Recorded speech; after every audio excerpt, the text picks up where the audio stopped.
அஸ்ஸலாமு அலைக்கும் வரஹ்மத்துல்லாஹி வபரகாத்துஹு. அடிப்படையிலிருந்து இஸ்லாத்தை அறிவோம் என்கின்ற வகுப்பில் 3வது நாளில் நாம் அமர்ந்திருக்கின்றோம். அல்லாஹ்வின் அளவில்லாத கருணையின் காரணமாக முதல் நாள் வகுப்பில் தீன் என்கின்ற சொல்லுக்கான அர்த்தம் என்ன, தீன் என்பதற்கான விளக்க விரிவுரை என்ன என்பதை மிக துல்லியமாக தெளிவாக நாம் அறிந்திருந்தோம். 2ஆம் நாள் வகுப்பில் நேற்றைய தினம் ஈமான் கொள்வதென்றால் என்ன, ஈமான் என்கின்ற அரபு சொல்லுக்கு தமிழாக்கம் என்ன செய்யப்படுகிறது, ஈமான் என்பது யார் யாரை கொண்டு எப்படியெல்லாம் ஈமான் கொள்ள வேண்டும் என்பதை நேற்றைய தினம் ஒரு இறைவசனத்தை ஆதாரமாக கொண்டு பல்வேறு விதமான விளக்கங்களோடு நேற்றைய பாடத்தை நாம் நிறைவு செய்திருந்தோம்.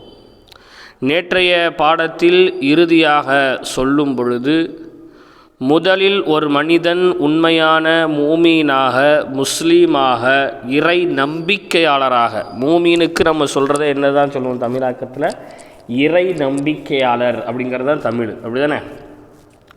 உண்மையான ஒரு இறை நம்பிக்கையாளராக ஆக வேண்டும் என்றால் முதலில் அவர் அல்லாஹுவை கொண்டு ஈமான் கொள்ள வேண்டும் அப்படின்னு சொல்லி நேற்று முடிச்சிட்டு அல்லாஹும் ஒரு மனிதன் எப்படியெல்லாம் ஈமான் கொள்ளணும் அப்படிங்கிறது தான் இன்றைய பாடத்தில் நம்ம பார்க்க இருக்கின்றோம்.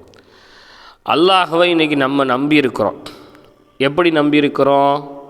அல்லாஹ் தான் இந்த விண்ணை படைத்தான், மண்ணை படைத்தான், என்னை படைத்தான், உங்களை படைத்தான், காற்றை படைத்தான், மலையை படைத்தான், நெருப்பை படைத்தான், இன்னும் உலகத்தில் என்னென்ன சிறிய பெரிய வஸ்துக்கள் இருக்கிறதோ அவை அனைத்தையும் படைத்து பரிபாலித்து அவைகளை காப்பாற்றுவதும் அழிப்பதும் அல்லாஹ்தான் என்று நாம் நம்பியிருக்கிறோம். இது அல்லாஹினுடைய வல்லமையை கொண்டு நாம் நம்புவது. இப்படி நம்ம நம்பியிருக்கிறது எதை கொண்டு அல்லாஹ்வை நம்பியிருக்கிறதா அர்த்தம்? அல்லாஹ்வின் வல்லமையை நம்பியிருப்பதாக அர்த்தம். அல்லாஹ்வை நம்ம அறிஞ்சிருக்கிறோமா, அல்லாஹ் எப்படிப்பட்டவன் அப்படிங்கிறது இன்றைக்கி நம்மள நிறைய பேர் அறிவது அல்ல. அல்லாஹ் ரப்புல் ஆலமீன் எத்தகையவன் என்பதை நாம் அறிந்து கொள்ள வேண்டும். அதற்கு முன்னால் சில முக்கியமான விளக்கங்களையும் நாம் தெரிந்து கொள்ள வேண்டும். இன்றைக்கு நிறைய நபர்கள் அல்லாஹ்விற்கு உருவம் இருக்கிறது, அல்லாஹ் சிரிக்கக்கூடியவனாக இருக்கின்றான், அல்லாஹ்விற்கு வாய் இருக்கிறது, அல்லாஹ்வுக்கு கை இருக்கிறது, அல்லாஹ்விற்கு கால் இருக்கிறது, அல்லாஹ்விற்கு கண் இருக்கிறது, அல்லாஹ்விற்கு காது இருக்கிறது என்றெல்லாம் இன்றைக்கு மனித உடல் உறுப்புகளோடு இறைவனை ஒப்பிட்டு சொல்லக்கூடிய ஒரு சூழ்நிலையை தொடர்ச்சியாக நம்ம பார்த்து வருகின்றோம். நிச்சயமாக அது அவ்வாறு அல்ல. அப்படி யாராவது சொன்னால் அதற்கு பேர் தான் இணை வைத்தல். ஒரு ஆள் சொல்கிறாரு, அல்லாஹ் குர்ஆனில் ஒரு வசனத்தில் சொல்கிறான், வயபுகா வஜ்ஹு ரப்பிக ஸுல் ஜலாலி வல் இக்ராம், நாளை மறுமை நாளிலே அல்லாஹ்வின் முகம் மாத்திரம் அழியாமல் நிலைத்திருக்கும் என்று அல்லாஹ் ஒரு வசனத்தில் சொல்கிறான். பார்த்தீங்களா? வயபுகா வஜ்ஹு, அல்லாஹ் முகம் இருக்குங்கிறான், தனக்கு முகம் இருக்குங்கான். இப்போ அல்லாஹ்வுக்கு முகம் இருக்குது அப்படின்னு குர்ஆனுடைய வசனத்திற்கு நேரடி பொருள் கொள்கின்றார்கள். அது மிக தவறான ஒரு கண்ணோட்டம். அந்த இடத்துல வஜ்ஹ் அப்படிங்கிறதுக்கு அல்லாஹினுடைய முகம் இல்லை, அல்லாஹினுடைய அருள். சொல்கிறோம்ல, உன் முகத்தை பார்த்தாலே எனக்கு மனசு நிறைஞ்சிருது அப்படின்னு சொன்னால் முகத்தை பார்த்தா மனசு நிறையுதுன்னு அர்த்தமா? எதுக்கு சொல்லுவோம்? நீ இந்த சந்தோஷமான இருக்கிற நிலைமையில் பார்த்தா எனக்கு மனசு நிறைஞ்சிருதுன்னு அர்த்தம். உன் முகத்தை பார்த்தாலே எனக்கு ஒப்பலன்னு சொல்கிறோம். என்ன அர்த்தம்? உன்னுடைய அந்த கவலையான அந்த கவலையை குறிக்கிறதுக்கு தான் டைரெக்டாக நம்ம முகம்னு சொல்லுவோம், அப்படி தானே? அப்போ தமிழ்லேயே முகத்துக்குன்ட்டு நிறைய அர்த்தம் இருக்கிறது, அப்படி தானே? முகம் அப்படின்னு சொல்கிறதுக்கு ஒவ்வொரு நேரத்துலையும் ஒவ்வொரு அர்த்தம் மாறிக்கிட்டே போகும். இன்னொன்று ஒரு ஹதீஸ் சொல்லுவாங்க, என்னது? வல்லாஹிக்கல்லாஹும், அல்லாஹ் மறுமை நாளிலே 2 மனிதர்களை பார்த்து சிரிப்பான். பார்த்தீங்களா? அல்லாஹ்வுக்கு வாய் இருக்குது. இன்னொரு வசனத்தை சொல்லுவாங்க, யதுல்லாஹி ஃபீ ஜமாஅத்தின், கூட்டமாக இருப்பவருக்கு அல்லாஹ்வினுடைய கரம் இருக்கிறது. எதுன்னு சொன்னால் கை, அல்லாஹ்வுடைய கை இருக்கிறது. இப்படியெல்லாம் அந்த இறைவசனங்களை நேரடி பொருள் கொண்டு தவறான விளக்கங்களை கொடுத்து இறைவனுக்கு உருவத்தை கற்பித்து மனிதர்களோடு ஒப்பிடக்கூடிய ஒரு சூழ்நிலையை தொடர்ச்சியாக நம்ம பார்த்து வரோம். அல்லாஹ் ரப்புல் ஆலமீன் உருவமற்றவன், அவனுக்கு உருவமே என்னல்ல கிடையாது. இன்னொன்று, அல்லாஹை பற்றி நம்ம ரொம்ப ஆழமாக சிந்திக்கவும் கூடாது. ஏன்னா அல்லாஹ்வின் தூதர் அவர்கள் சொன்னார்கள், தஃபக்கரு ஃபி ஹல்கில்லா வலா தஃபக்கரு ஃபி ஜாத்தில்லா. அல்லாஹ்வினுடைய படைப்புகள் எப்படியெல்லாம் இருக்குது அப்படிங்கிறத நீங்கள் நல்லா யோசிங்க. அல்லாஹ்வினுடைய படைப்பு எப்படியெல்லாம் இருக்குது அப்படிங்கிறத நல்லா ஆராய்ந்து பாருங்கள். அல்லாஹ்வினுடைய படைப்புகளை நீங்கள் அதிகமாக சிந்தித்து பாருங்கள். ஆனால் வலா தஃபக்கரு ஃபி ஜாத்தில்லா, அல்லாஹ் எப்படி இருப்பான் அப்படிங்கிறத நீங்கள் சிந்திக்காதீங்க. அல்லாஹ் எப்படி இருப்பான்? மனுஷனை படைச்சது அல்லாஹ், அப்போ அல்லாஹ் படைச்சது யார்? அல்லாஹ் பேசுகிறேன்னு சொல்கிறானே, அப்போ அல்லாஹ்வுக்கு வாய் எப்படி இருக்கும்? அல்லாஹ் பார்க்குறேன்னு சொல்கிறானே, அல்லாஹ்வுக்கு கண் எப்படி இருக்கும்? அல்லாஹ் இப்படி உதவிக்காரன் நீட்டுறேங்கானே, அப்போ அல்லாஹ்வுக்கு கை எப்படி இருக்கும்? என்னுடைய அடியான் ஒரு ஜான் வந்தால் நான் அவன் பக்கம் ஒரு மலம் வருகின்றேன்கா, என் அடியான் என் பக்கத்தில் நடந்து வந்தால் நான் ஓடி வரேங்கிறான், அப்போ அல்லாஹ்வுக்கு கால் எப்படி இருக்கும்? இப்படியெல்லாம் நீங்கள் என்ன செய்யாதீங்க, சிந்திக்காதீங்க. அல்லாஹ் ரப்புல் ஆலமீன் உலகத்தில் மனிதனுடைய சிந்தனைக்கு எட்டாத எல்லாவற்றை விற்றும் இறைவன் பரிசுத்தமானவன். அல்லாஹ்வுக்கு உருவத்தை கற்பிக்கக்கூடாது. அப்போ குரானில் முகம் இருக்குதுன்னு சொல்கிறது, கை இருக்குதுன்னு சொல்கிறது, கால் இருக்குதுன்னு சொல்கிறதெல்லாம் அல்லாஹ்வினுடைய அருளை எடுத்து காட்டுவதற்காக. அல்லாஹ் எந்த அளவுக்கு இரக்கம் உள்ளவன் அப்படின்னா, நீங்கள் ஒரு ஜான் வந்தீங்கன்னா அல்லாஹ் ஒரு மலம் ஓடி வரான் அப்படின்னு சொன்னால் அல்லாஹ் ஓடியே வந்துக்கிட்டு இருக்கான்னு அர்த்தம் இல்லை. அந்தளவுக்கு அல்லாஹ் உங்களை நேசிக்கிறான். நீங்கள் கொஞ்சம் இது பண்ணிங்கன்னா அல்லாஹ் உங்கள் மீது அருள் புரிவான் அப்படிங்கிறதுக்கு தான் அந்த ஹதீஸ்கள்லாம் சொல்லப்பட்டிருக்கு. அப்போ அதுக்கு ஓடி வரான்னு சொன்னால் கால் இருக்குது அப்படின்னு நினைச்சக்கூடாது. நம்ம அர்த்தத்தை டைரக்ட் அர்த்தம் கொடுக்கக்கூடாதுங்க. அந்த எல்லா ஹதீஸும், எல்லா ஆயத்தும், எல்லா ஹதீஸும் அல்லாஹ்வுக்கு கை இருக்குது, கால் இருக்குது, முகம் இருக்குதுன்னு சொல்லப்படுற எந்த ஆயத்தாக இருந்தாலும் சரி, எந்த ஹதீஸாக இருந்தாலும் சரி, அவை அனைத்தும் அல்லாஹ்வினுடைய அருளை குறிக்கக்கூடியதாக இருக்குது அப்படிங்கிறத நம்ம தெளிவான முறையில் நம்ம விளங்கிக்கணும். சரி, இப்போ அல்லாஹ்வை நீங்கள் நம்ம எப்படிங்க ஈமான் கொள்வது? அல்லாஹ்வை எப்படி நம்புறது? ஏன்னா நம்ம நம்பிக்கையில் சரியாக இருந்தால் நம்மளுடைய வணக்க வழிபாடுகள் சரியாக இருக்கும். என்கிட்ட சரியான முறையில் நம்பிக்கை இல்லை அப்படின்னா என்னுடைய வணக்க வழிபாடுகள் சரியாக அமையாது. இறைவனை இன்றைக்கு முழுமையாக நாம் அறியாமல் போனதினுடைய அவநிலை தான் இன்றைக்கு தொழுகையில் நமக்கு பயபக்தி இல்லாமல் போனது. இறைவனுடைய வல்லமையை முழுமையாக அறியாமல் போனதினுடைய அவநிலை தான் தொழுகையில் இன்றைக்கு ஓர் நிலைமையில், ஓர் சிந்தனையில், ஒருமையில் இல்லாமல் நாம் தொடரக்கூடிய ஒரு சூழ்நிலை உருவாயிருக்கு. அப்போ அல்லாஹ்வை நம்ம நம்பிக்கை கொள்ளணும். எப்படி நம்பிக்கை கொள்ளணும் அப்படிங்கிறத நமக்கு இமாம்கள், முஃபஸ்ஸிரீன்கள், பெருமானார் ஸல்லல்லாஹு அலைஹி வஸல்லம் அவர்கள் சொல்லித்தரக்கூடிய செய்திகளை முன்னுதாரணமாக வைத்து நமக்கு நிறைய விளக்கங்களை சொல்கிறாங்க. இன்றைய பாடத்தில் நம்ம அல்லாஹ்வை கொண்டு எப்படி ஈமான் கொள்வது என்பதை தான் பார்க்க போகின்றோம். வாருங்கள். ஈமானின் ஃபர்லுகள் 6. ஈமானின் ஃபர்லுகள் 6 அப்படின்னா என்ன அர்த்தங்க? நம்பிக்கை கொள்வதின், ஈமான் அப்படின்னா நம்பிக்கை கொள்வது. ஃபர்லுகள் கட்டாயம் என்பது 6 விஷயங்களாகும். ஒரு மனிதன் நம்பிக்கை கொள்ள வேண்டுமென்றால் 6 விஷயங்களை கொண்டு அவன் கட்டாயம் நம்பிக்கை கொள்ளணும். ஃபர்லுன்னு சொன்னால் கட்டாயமான விஷயம். ஃபர்லுன்னு சொன்னால் என்ன விஷயங்க? கட்டாயம் இப்படி அவன் நம்பிக்கை கொண்டே ஆகணும்னு அர்த்தம். அப்போ என்னது? முதலாவது அல்லாஹுவை கொண்டு நம்பிக்கை, ஈமான் கொள்ளுதல். நம்பிக்கைனா ஈமான், ஈமான்னா நம்பிக்கை. முதல் விஷயம் என்னங்க? அல்லாஹ்வை கொண்டு ஈமான் கொள்வது. அல்லாஹ்வை கொண்டு எப்படியெல்லாம் நீங்கள் ஈமான் கொள்ளணும் பாருங்கள். அப்படி ஒன் பை ஒன்னாக பார்த்துருங்க. அதாவது அல்லாஹ் ஒருவன்.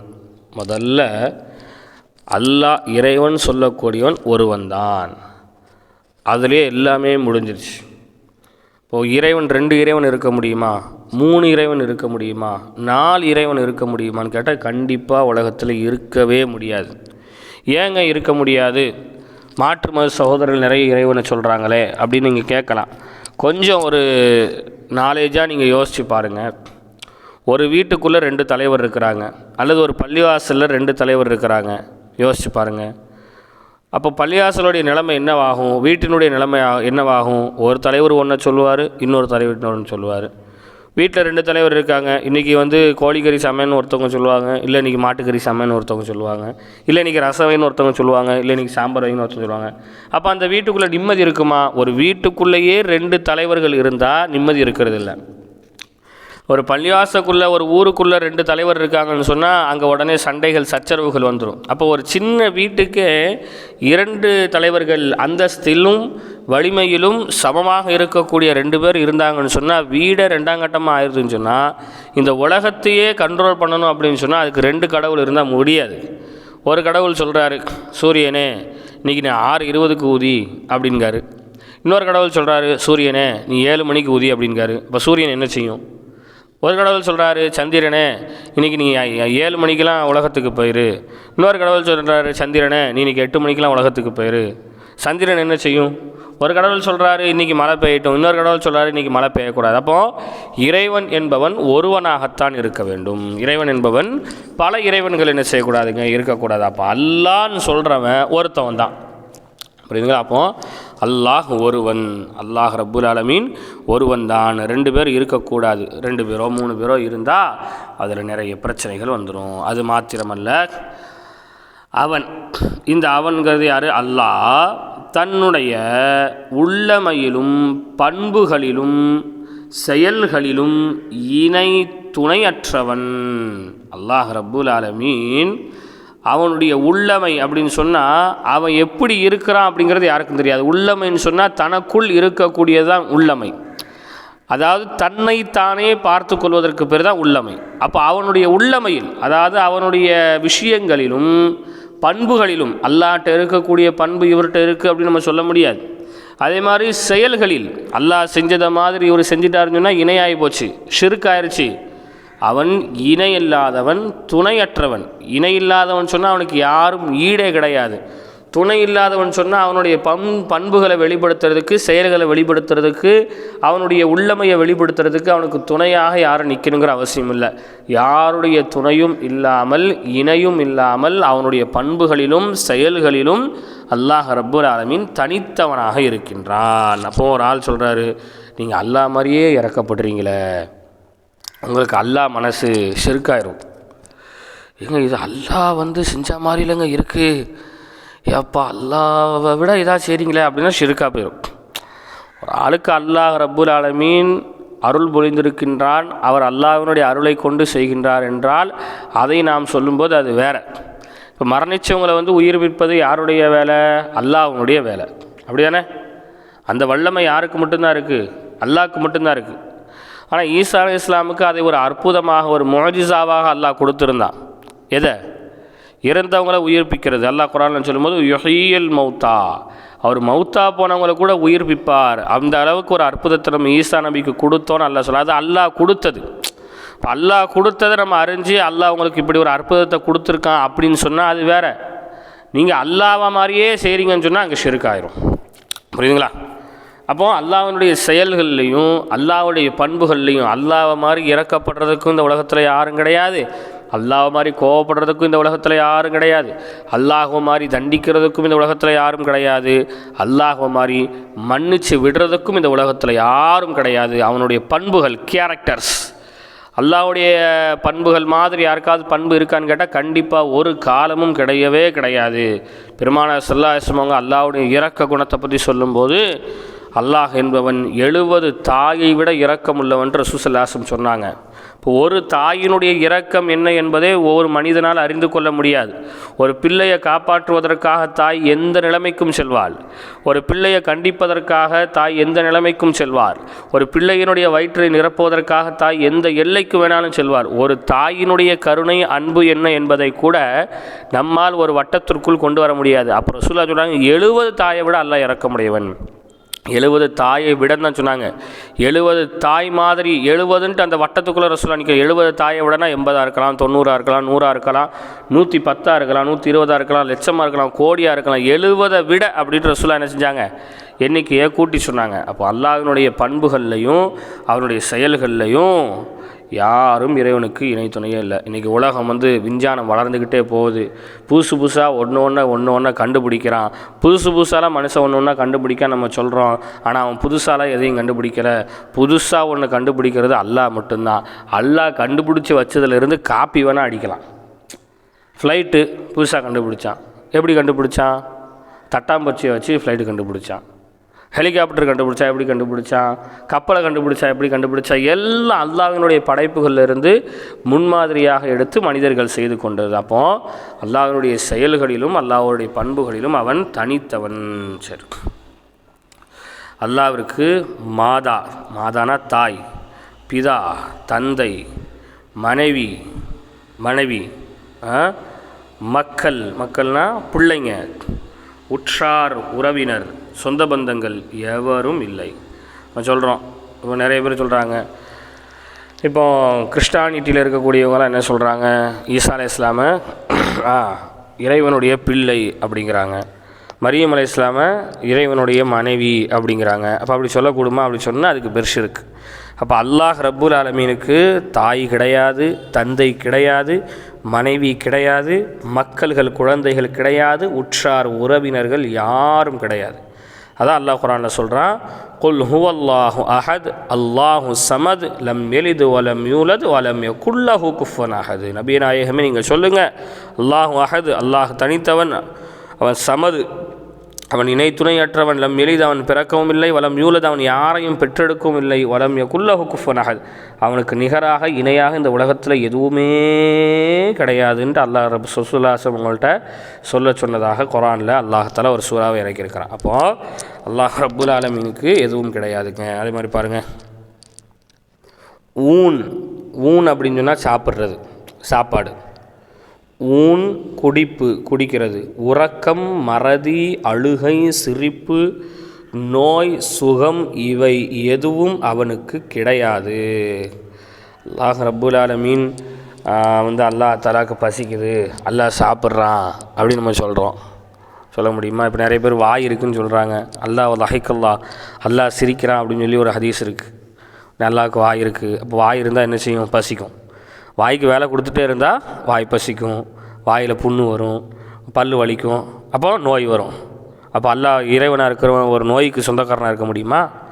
இறைவனாக இருக்கிறவன் ஒரு சாப்பாட்டை தேவையாகிறனாக இருக்க முடியுமா? இறைவனாக இருக்கிறவன் ஒரு தண்ணிட்ட தேவையாகிறனாக இருக்க முடியுமா? முகம்னு இருந்தால் முகம் அழுக்காகும், கழுவணும். கையின்னு இருந்தால் கையில் ஏதாவது பிரச்சனைகள் வரும், அதை சரி செய்யணும். அப்போ இறைவனுக்கு நோய் வந்துருச்சுன்னா இறைவனை சரி செய்யக்கூடிய ஒருத்தன் இருக்கான்னு சொன்னால் அப்போ இறைவனை விட மேலே ஒருத்தன் வந்துட்டான்னு அர்த்தம். அப்படி தானே அர்த்தம் அதுக்கு? இறைவன் சாப்பிடக்கூடியவன், முகம் இருக்குது, கை இருக்குது, கால் இருக்குன்னு நிறைய பேர் குர்ஆன் ஆயத்துக்கு தப்பான விளக்கம் சொல்லிக்கிட்டு இருக்கமே. இறைவனுக்கு கை இருக்குன்னு நீங்கள் சொல்கிறோன்னு வச்சுக்குவோம். அவன் கருத்தின்படியே கையின்னு இருந்தால் பிரச்சனை வருமா வராதா? நீங்கள் ரோபோவாகவே ஒரு கையை செஞ்சாலும் அந்த ரோபோ கையுக்கும் பிரச்சனை வரும். ஒரு ஏலியன் இருக்குது, ஏலியனை சுட்டாலும் அந்த கையில் சுட்டாச்சுன்னா, துப்பாக்கி வச்சு சுட்டாச்சுன்னா அந்த கையில் பிரச்சனை வரும். இப்போ பிரச்சனை வந்தால் அந்த பிரச்சனையை சரி செய்ய இன்னொரு ஆள் தேவைப்படுவான். அப்போது அந்த ஆள் யாரை விட பெரியவனாக ஆகிட்டான்? இறைவனோட பெரியவனாகிடுறான். அப்போ அதுதான் இணை கற்பித்தல். அப்படி தானே? அப்போ அல்லாஹ்வுக்கு என்ன இல்லைங்க, முகம் கிடையாது, அவனுக்கு கை கால் கிடையாது, அதே மாதிரி சாப்பாடு கிடையாது. அல்லாஹ்வுக்கு ரொம்ப வெயில் அடிக்கு, தண்ணி தாகம் எடுக்கு, அல்லாஹ் தண்ணி குடிக்கான்னு சொல்ல முடியுமா?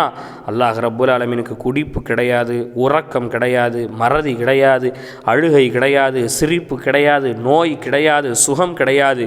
இவை அனைத்தை விட்டும் அல்லாஹ் ரப்புல் ஆலமீன் பரிசுத்தமானவன்.